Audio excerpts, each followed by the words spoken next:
Terima kasih atas kesempatan yang diberikan. Saya Romari Manuel Rombongan, mahasiswa Universitas Pembangunan Indonesia, NIM 217421057. Pada saat ini saya akan membawakan materi tentang pasal 338 dan 30 KUH pidana.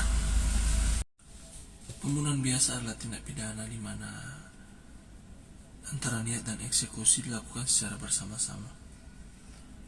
Jadi secara sederhana dapat dikatakan yaitu pembunuhan yang dilakukan saat pelaku berkeinginan untuk membunuh, kemudian langsung melakukan eksekusi. Jadi waktu yang digunakan hampir bersamaan dengan niat. Mayoritas tindak kejahatan ini terjadi karena emosi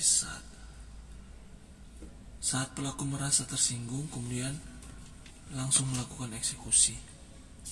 Selain karena emosi, sesaat kemudian melakukan eksekusi, ciri khas dari pembunuhan biasa adalah senjata yang digunakan berasal dari samping atau sekitar pelaku. Untuk ancaman tindak kejahatan pembunuhan biasa ini adalah penjara 15 tahun. Diduga ancamannya lebih ringan daripada pembunuhan berencana karena pelaku melakukan tindak kejahatannya dalam kondisi emosi.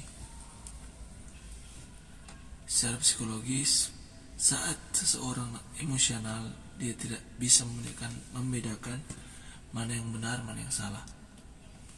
Sehingga diduga inilah alasan mengapa ancaman hukuman penjara hanya 15 tahun. Pasal pidana yang memperlakukan hukuman bagi pembunuhan biasa adalah pasal 338 KUHP dengan bunyi sebagai berikut. Barang siapa dengan sengaja menghilangkan nyawa orang lain karena bersalah telah melakukan pembunuhan dipidana dengan penjara selama-lamanya 15 tahun. Contoh kasus pembunuhan ini terjadi di bawah jembatan Cipulur, Jalan Ciledug Raya, Kebayoran Lama, Jakarta Selatan.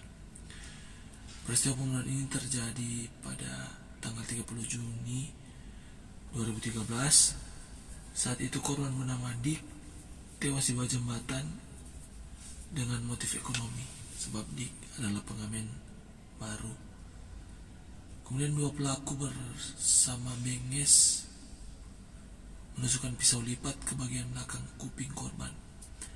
Setelah korban tersungkur, giliran pelaku bernama Andro menusukkan pisau lipat itu ke bagian rusuk korban. Akibatnya korban tewas karena kehabisan darah.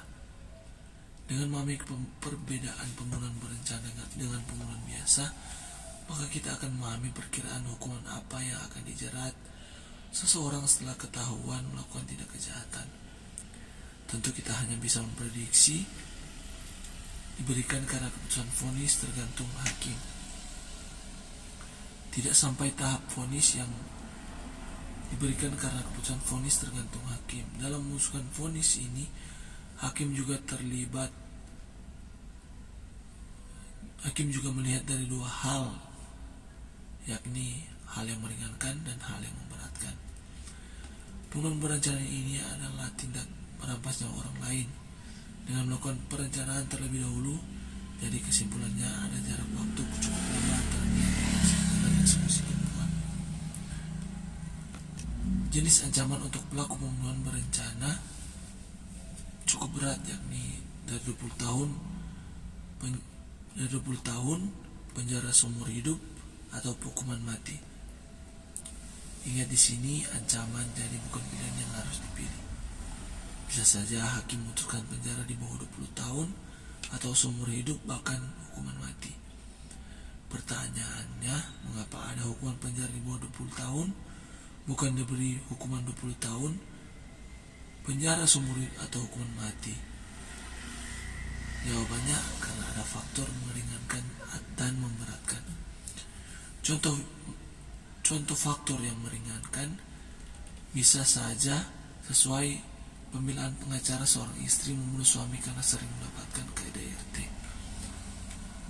Pasal yang menjelaskan soal pembunuhan berencana adalah pasal 340 KUHP dengan bunyi sebagai berikut.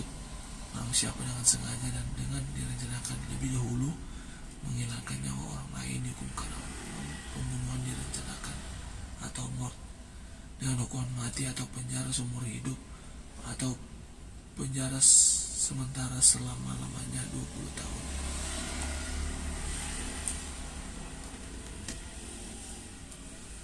Pasal-pasal yang berlaku bagi pelaku pembunuhan atau pembunuhan berencana.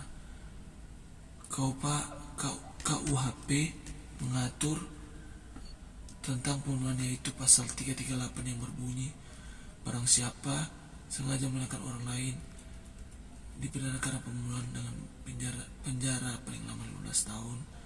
Sedangkan 340 KUHP dapat disimpulkan unsur-unsur pembunuhan berencana, yakni barang siapa yang sengaja dengan rencana terlebih dahulu yang mengakibatkan hilangnya nyawa seseorang, kemudian bertanggungjawaban dengan hukuman pidana mati atau seumur hidup atau paling lama 20 tahun.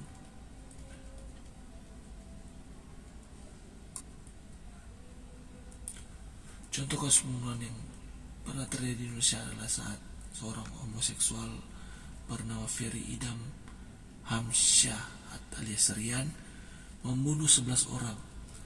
Peristiwa mayoritas terjadi di rumah pelaku daerah di Jombang ini menggegerkan publik di tahun 2008. Dengan modus mencari korban lewat media sosial, Rian Jombang mengundang para korban ke rumahnya. Mereka mau datang sebab motifnya adalah asmara, karena baik korban maupun Rian Jombang sendiri sama-sama homoseksual. Setelah bercinta, kemudian korban dibunuh agar bisa menguasai harta korban. Setelah itu korban dikuburkan di belakang rumah. Jumlah korban mencapai 11 korban jiwa dari tahun 2006 sampai 2008. Oleh jaksa, pelaku dituntut pasal 340 KUHP, kemudian oleh pengadilan negeri Depok divonis hukuman mati pada tanggal 6 April 2009. Demikian paparan dari saya.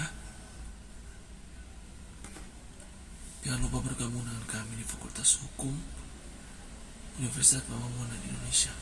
Terima kasih.